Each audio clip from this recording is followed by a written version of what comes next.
There are rumors that have come up to the Hill of a secretive project within the Department of Defense. I've been in a Twitter war. All of the 7 mountains of society to be taken over. Those people in the teachers' unions are Marxist, cultural Marxists, often gay. We're trying to recruit you to tuck your penis. If you believe in evolution, why don't you just kill people? I'm like, well then let's go fight. I'll just kick his ass. How's that? 2, 1. Welcome back to the Fever Swamp Review, a podcast from the Colorado Times Recorder. I'm your host, Heidi Beadle. And if you're new to the podcast, make sure you like, subscribe, and leave us a silly comment. We're trying to grow the channel, and every little bit helps.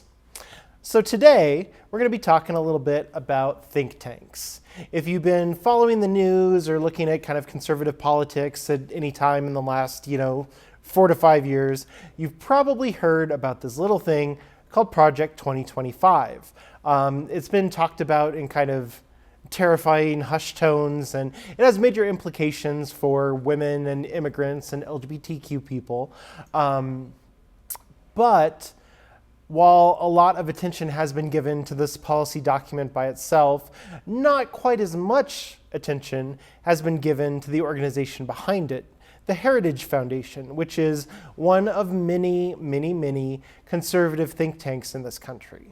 And while people love to talk about kind of dark money and political action committees and independent expenditure committees and all various forms of, nonprofit chicanery, not as much attention is given to think tanks. So today, I sat down with my beloved colleagues, Logan Davis and Erik Maulbetsch, and we talked about think tanks here in Colorado and nationally, some of the activities that they've gotten up to, and some of the implications for policy and voters and people in the great state of Colorado. So let's take a listen. Anyway, so I'm joined today by Erik Maulbetsch and Logan Davis, reporters here at the Colorado Times Recorder, and we're going to talk about think tanks. So, first of all, what exactly is a think tank, right? It's something that people use and they're like, oh, this think tank and that think tank. But when we use this term, what are we really talking about?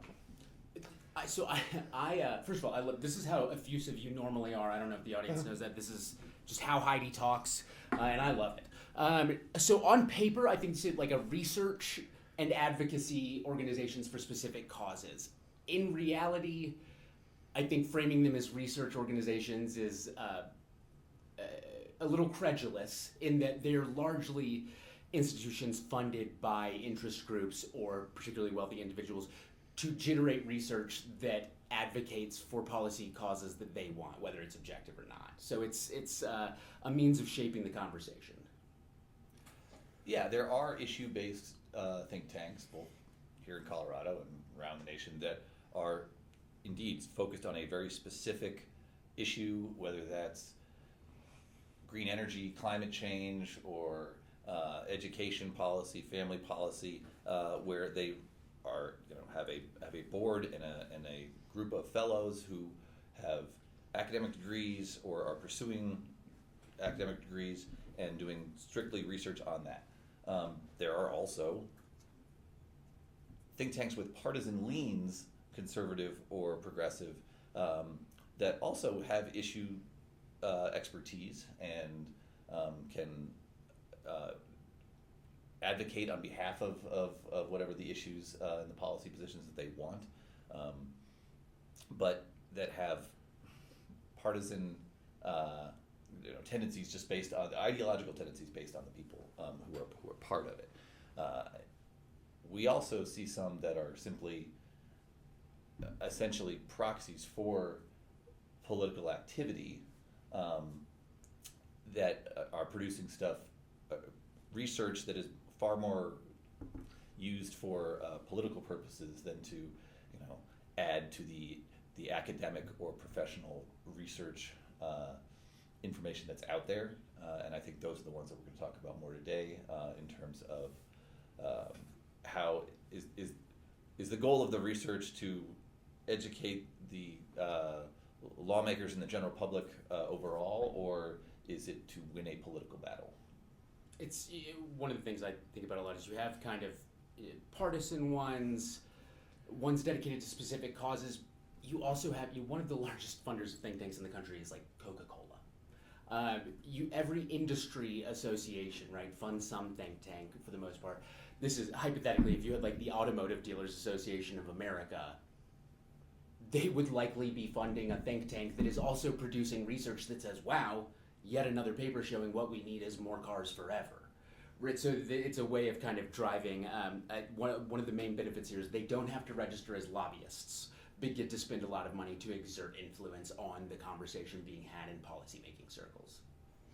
Gotcha. Yeah. I mean, one of the things, like everyone's talking about the Heritage Foundation, which is a think tank, and Project 2025, but we see like the reach of their influence in kind of politics throughout Colorado. I was at the State of the City address in Colorado Springs, and Mayor Yimmy was talking about housing, and he cited the Common Sense Institute's report on housing and things like that. So when we talk about like the research that they're doing and how it's kind of interest-based, what are like some of the critiques of this research that they're doing, and why should we be a little skeptical? I think the main and most important critique of the research a lot of these think tanks do is that the outcome is predetermined.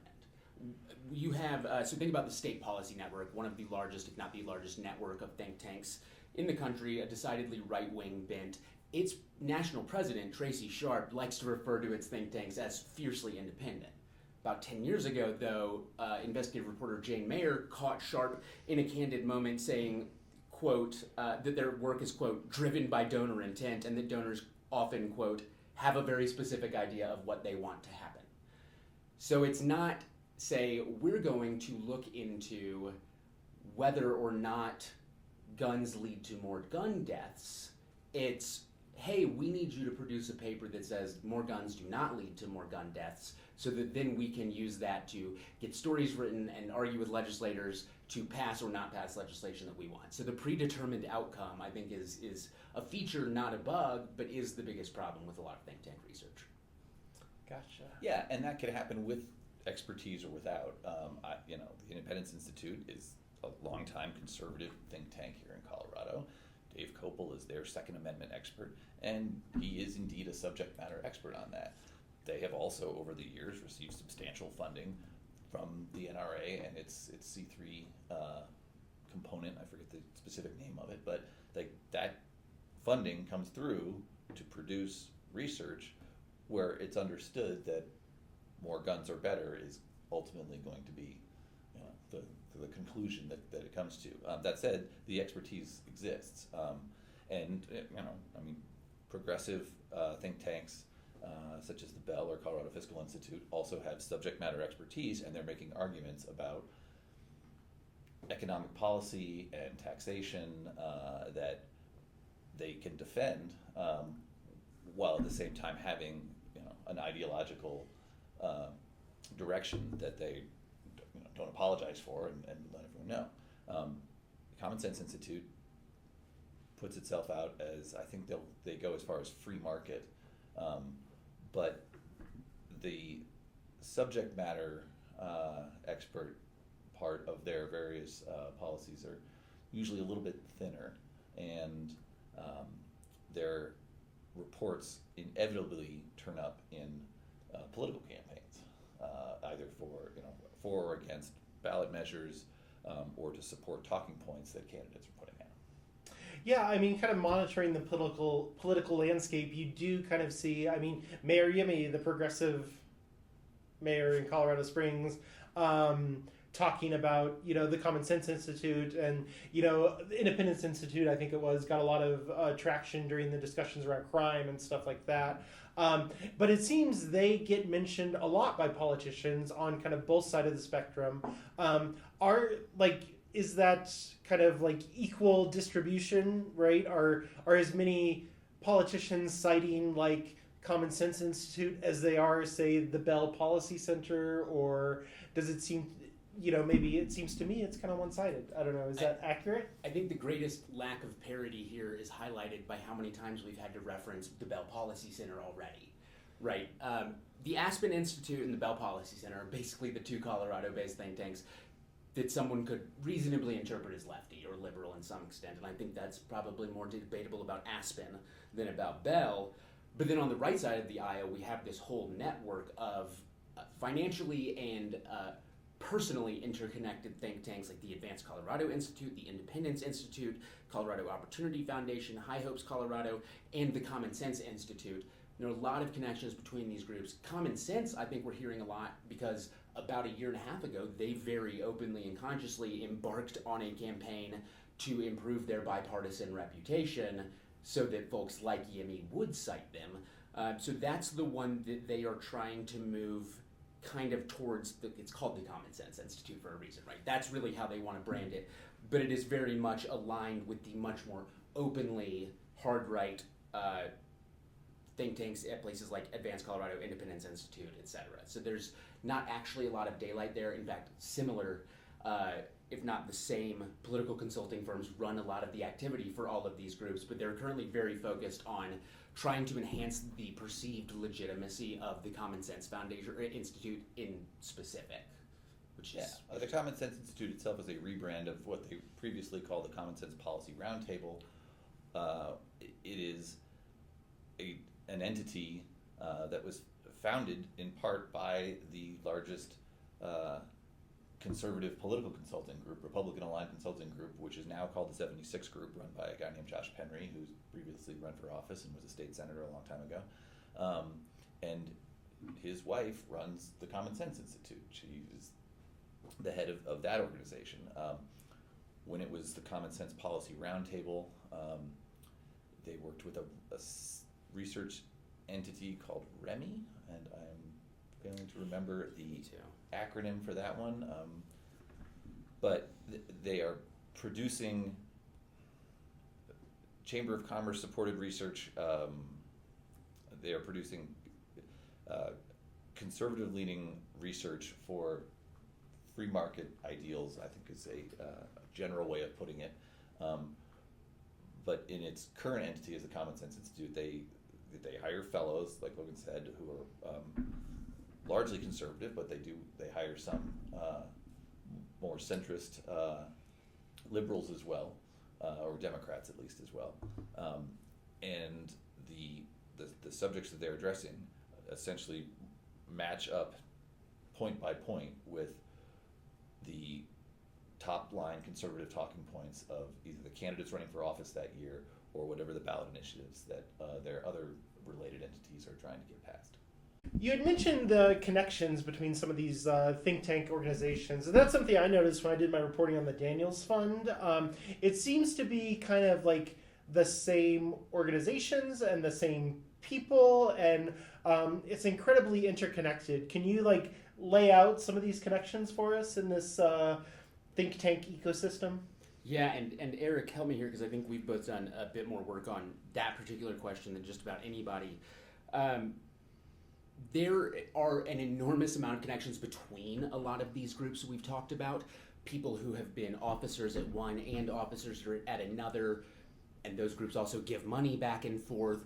Ones who have moved from the political consulting side into officer roles in the think tanks or C3s or other C4s in the network. We have folks like Michael Fields, right? Michael Fields shows up in the paperwork at different times and in different places for a lot of these groups, right? And incidentally, a lot of them also receive money from Advanced Colorado, which Michael runs. So there's kind of an interconnected network there. Then you have the bigger question of things like, where does Advanced Colorado get its money? One of the big problems and real tricks surrounding a lot of this is how opaque C3s have become over the last decade. This has never really been a particularly ideal situation with what disclosure is required for nonprofits. During the first Trump administration, though, there was an IRS rulemaking process which rendered C3 donors even more opaque. There are a number of ways that you can essentially stop it from being discoverable where the money originally comes from. You run it through enough other groups in different quantities, it gets scrambled enough that you can't tell.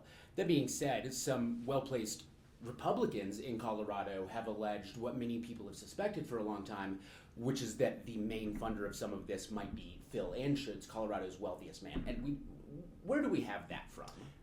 Yeah, just to be clear, it's not us saying Yeah, this has been alleged. Yes. This was alleged by podcast host Chuck Bonnewell on his Chuck and Julie show when he was interviewing George Brockler, who used to work for Advance Colorado and is now returned to office as the DA in the 23rd Judicial District. But he was being interviewed on the show, and Bonnewell announced that Chuck was an Anschutist, and as though he was associated with those groups, and he said Advance Colorado. I'm trying to get my exact quote right, but George is with the Anschutz people. Advance Colorado, all funded by Phil Anschutz, all funded, and Brockler says, wait a minute, I got to go out of my way here to say that you're no Stalinist. They were going back and forth with various political terms. And all of a sudden you're like, Brockler's on the couch with Phil. But does not deny any relationship there. Whether it exists or not, again, the funding is opaque enough. So we have a state GOP Central Committee member alleging that Advance Colorado and a lot of these subsidiary organizations are fully funded by Phil Anschutz, and then we have Republican office holder and former Advance Colorado employee George Brockler not pushing back on that. Yeah. Okay then. So we're not alleging anything, but it's been suspected, I think, for quite some time, and it's remained suspected, and that's pretty much all we can do, because another problem with the funding of these organizations and the lack of oversight on C3s is a lot of this is effectively tax-free political advocacy. If you give tax-free into your private family foundation, for instance, like a Bradley Foundation, it can then give tax-free to a C3 think tank, which can then really blur a lot of lines and engage in some political spending and electioneering communications we've seen a lot of in recent years without the IRS doing anything about that. It exists in this space where it's not quite legal or illegal, but there is an understanding that a politically motivated billionaire might be willing to spend more on litigation than the IRS is. So it's there's a lot of dark money slushing around in entities. So the connections that we see between these on the Colorado level are all at that middle and lower strata of where money's going, who it's going to, and who's controlling the goings and comings. Above them is still a big question mark. So, which is a little bit more nefarious, that we can see the connections but cannot see the source. And so, like, the Bradley Foundation is kind of like a national organization. I think the Colorado version of that might be like the Daniels Fund. That's an interesting... In a similar vein. Because, I mean, they also give a lot of money to these think tanks. They also do a lot of wonderful philanthropic work for education and addiction and a variety of policy causes. But they certainly give money to... other organizations that are involved in this political advocacy. And you were talking with Advance Colorado, and Michael Fields, like, I know him from various ballot initiatives and stuff, but, like, what are they getting up to here in Colorado? A lot, right?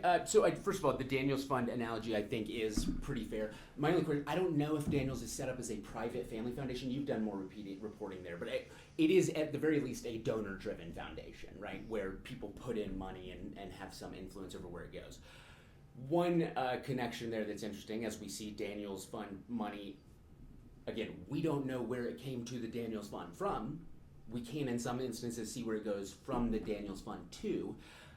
We have seen connections to some of these groups. A gentleman named Luke Ragland, nice guy, ran Ready Colorado for a time, was one of the officers on all their tax filing, is now in charge of a lot of the grants given by the Daniels Foundation, so has moved to a different place in the flow of the money, but is still in this broadly interconnected ecosystem of organizations.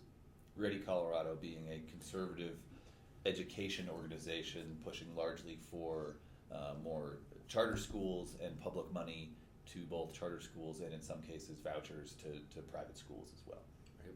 So one thing that I think is, and I think we'll probably get here a little bit more, but something that's interesting about this network here in Colorado is how they have it woven together from funding all the way through political action. So if you are an anonymous mega donor who may or may not have the initials PA, and say that there is a certain set of policies that you want to see passed in Colorado, You know the Democratic-controlled legislature is never going to do that. That means you need a ballot initiative. That means, in order to pass that, you need to collect a lot of signatures, and the only way you're going to collect a lot of signatures is if you have already moved the needle of public opinion. And what that's going to take is a lot of seemingly peer-reviewed studies sent to a lot of news organizations over the course of several months or a year about a specific topic to lean a certain direction, what the public knows about that and how they think about that.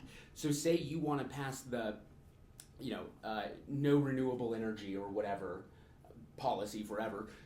First thing you're going to do is have to get think tanks that are going to produce papers like why renewable energy is actually hurting climate change. Things, whatever it is, and you farm these out to hit different audiences. You send all of these to your credulous local TV news or whatever else it is, and they run stories. And over the course of a certain period of time, what people in the general public know about that issue is being influenced by what the anonymous mega donor, whose initials may or may not be PA, wanted in the first place.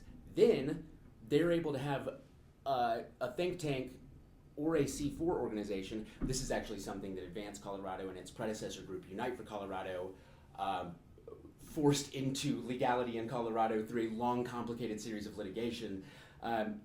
They can then spend money directly to collect these signatures to get something on a ballot.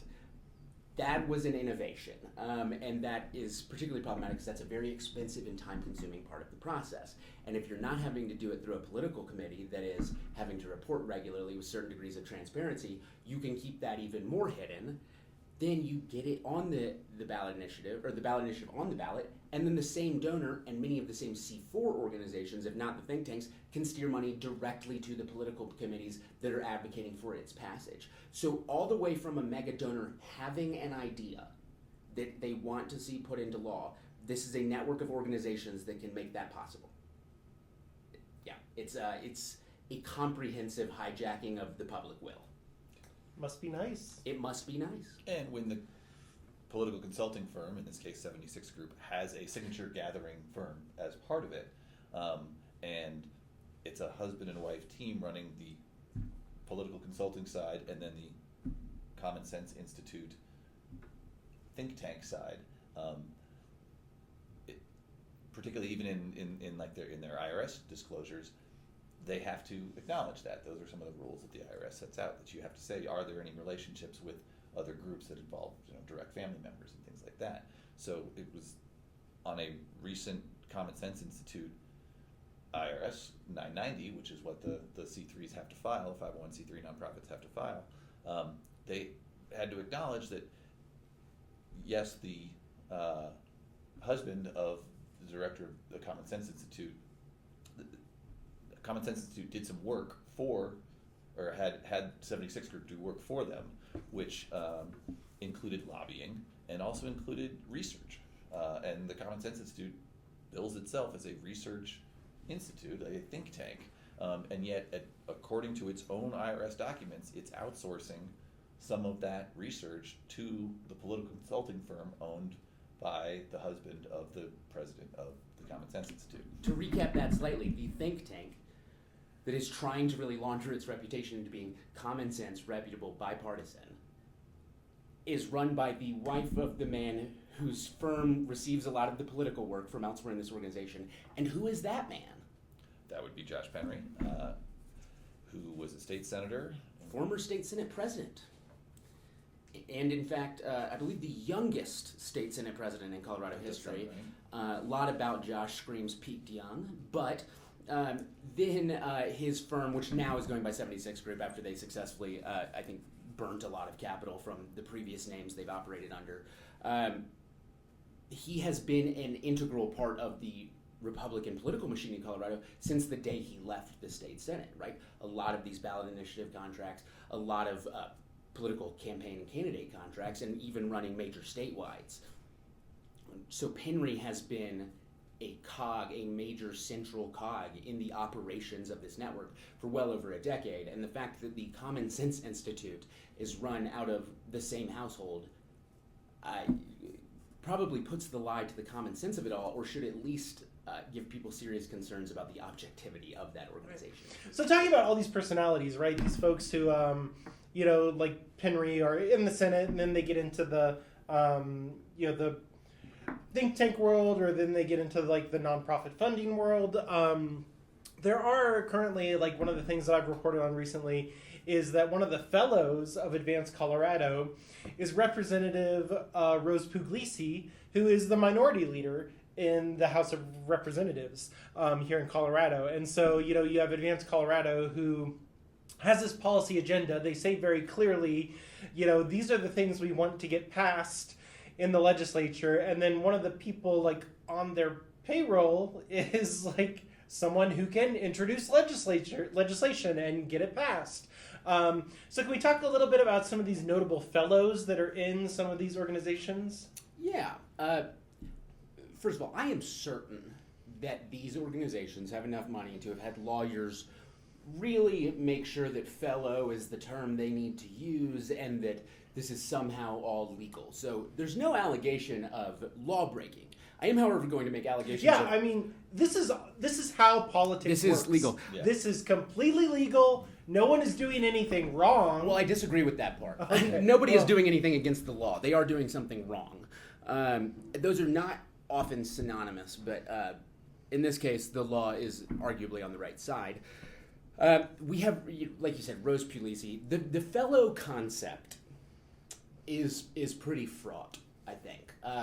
They are using the language of fellow from, like, research fellows, which is typically when you're doing, like, postdoc work, right? And you're working in a lab doing, like, blood assays, looking for the specific protein that your doctoral research was in or whatever, right? Like, in actual academia and actual research, a fellow is a real thing. In the case of think tanks, fellows more often seem to be somewhat more akin to, like, an intelligence asset.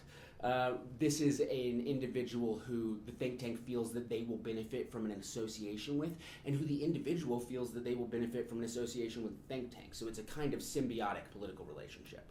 And again, this is when we're talking about these think tanks that are not just partisan, but functionally part of an ecosystem of political entities that have a political goal in mind. I think it's particularly important to note in the Colorado context that over the last decade, we saw the complete and total collapse of the Colorado Republican Party and simultaneously saw the rise of this interconnected network of organizations as the de facto, if not de jure, Republican Party of Colorado, right? Like, these guys are spending more money to get Republicans elected and to get Republican ballot initiatives passed and doing more organizing and running more manpower than the state GOP is. This network of organizations that Michael Fields effectively runs and that Penry is effectively, like, the contract master of, that is operating much more like you would expect the state party, or at least the primary conservative political operation in the state, to function.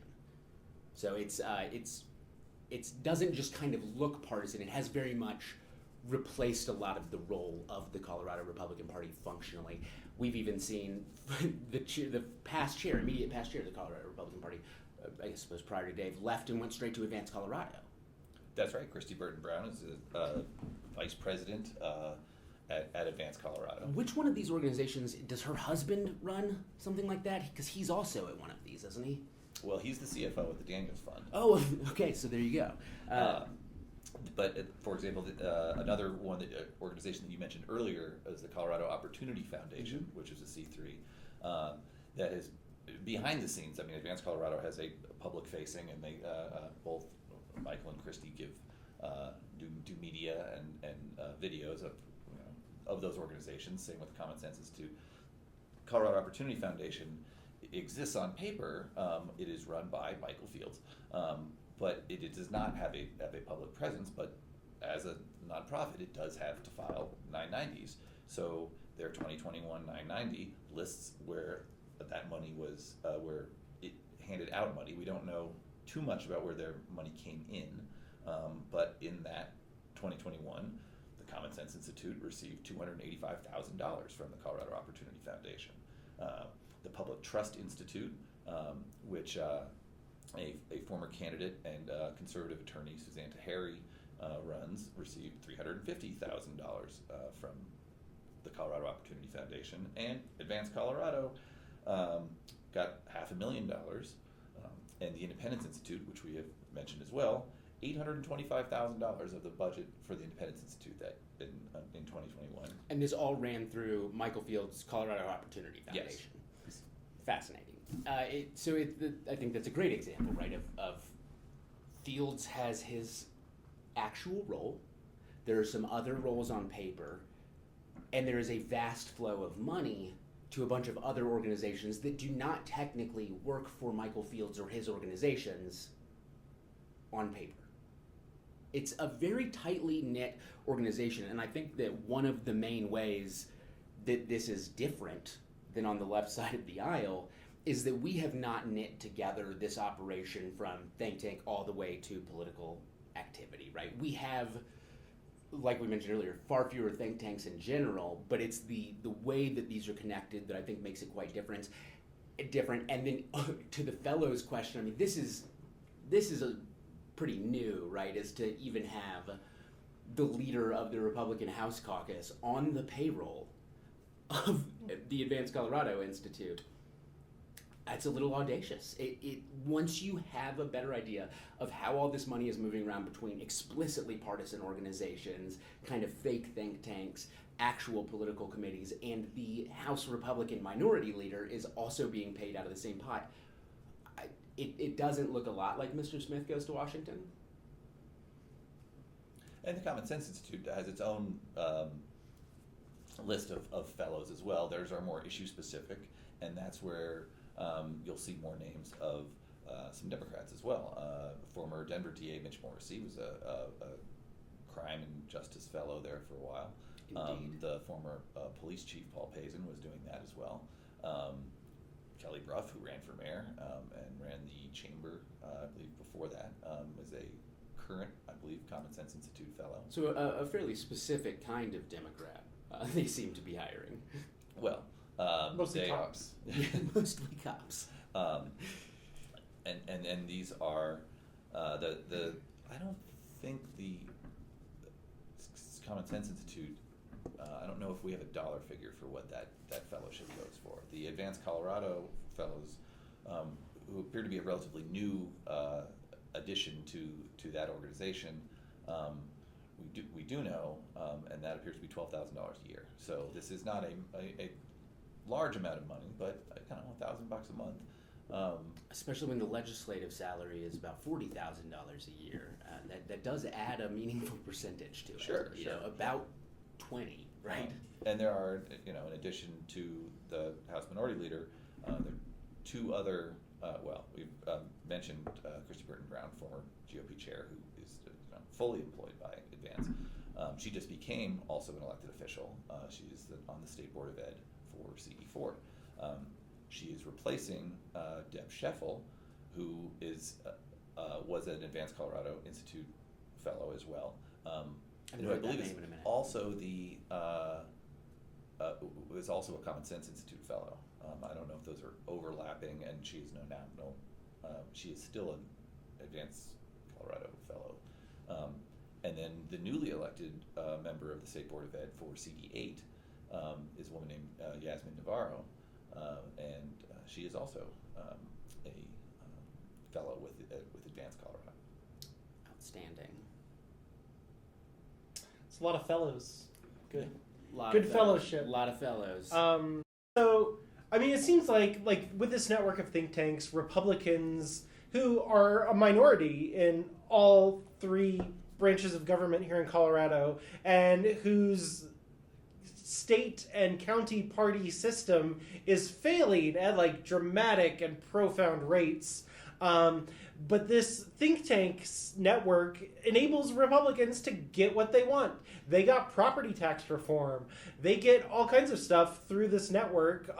But we can't pass environmental protections. We can't. We're trying to with the labor bill that's going on. But I mean, a lot of these things that are deemed too progressive get shut down. Whereas Republicans can get whatever they want, even if they're not elected officials and have nothing to do with government, but they're part of this parallel system. Should Democrats be doing that? Why can't Democrats be good at things?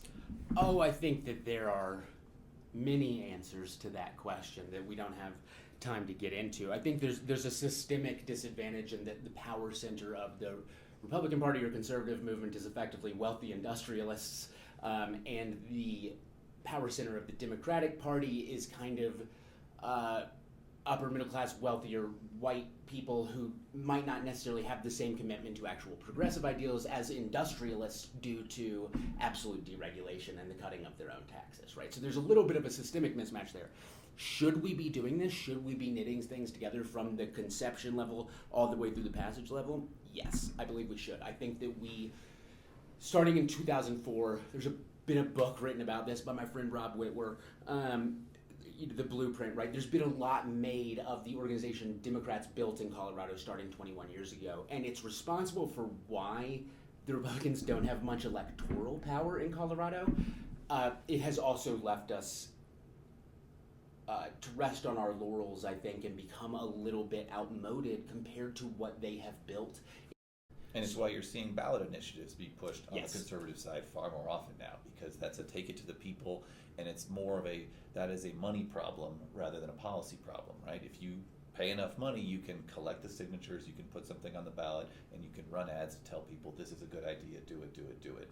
And if you invest in enough marketing and enough dollars to get the ads and the signatures that you need, you can go direct to the ballot. And Colorado is one of the states where this is possible in a number of ways that you see both not only at statewide but at local elections as well. I mean, Denver had 7 or 8 ballot initiatives on last time, pushed by a variety of entities. Some of them weren't from Colorado, Right. but came in with the money to be able to say, let's just gather the signatures, get it on the ballot, and push our message.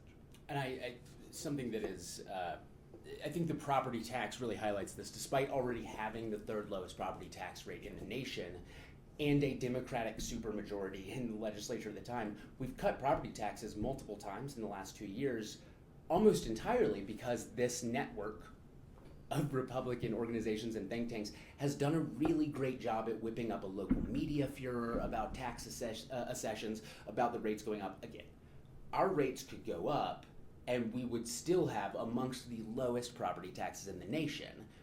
But it saves major donors who own major property holdings and things like that a ton of money when we cut our property tax rates, because we did not have on the left side of the aisle the mechanisms perhaps in place to influence credulous local news reporters like the right wing did.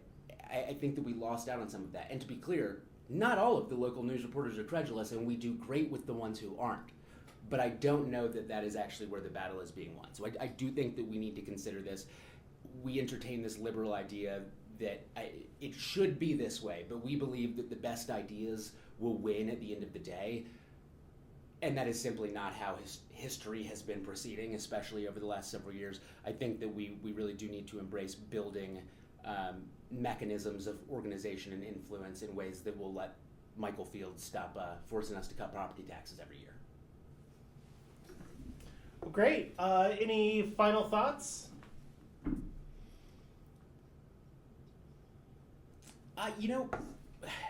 Yes. One thing I think we should emphasize is that they're not actually super great at this either. Like we mentioned, Fields has about a 50-50 record on getting ballot initiatives passed. It's horrific in the context of a major donor being able to have an idea and half the time get it turned into law.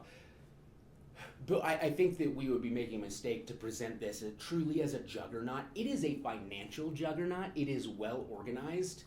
At the same time, there aren't many Democratic political consultants in Colorado who have not beat Josh Pennery multiple times. There are not many Democratic political consultants in Colorado who have not beaten Michael Fields plenty of times. This is not, I think, a talent mismatch. I think this is an organizational difference, and they're getting a head start on messaging about a lot of these issues, and then we're trying to catch up, or our people in the legislature are trying to catch up. It is that they're seizing momentum earlier on than us. It is not that they have assembled the Miracle on Ice dream team of Republican consultants and operatives in Colorado. This is absolutely a fixable issue that we're dealing with. Well, and the whole reason it exists in the first place is because of the repeated losses at the ballot box in November after November after November, where the electoral power has shifted so far towards the Democrats that Republicans and the traditional infrastructure of a party, a state party, and county parties, it has failed on the conservative side, and therefore the funders are looking for other ways to get wins and exercise power or turn money into power, and that's what we see through a variety of these organizations. Gotcha. Well, thanks for joining me.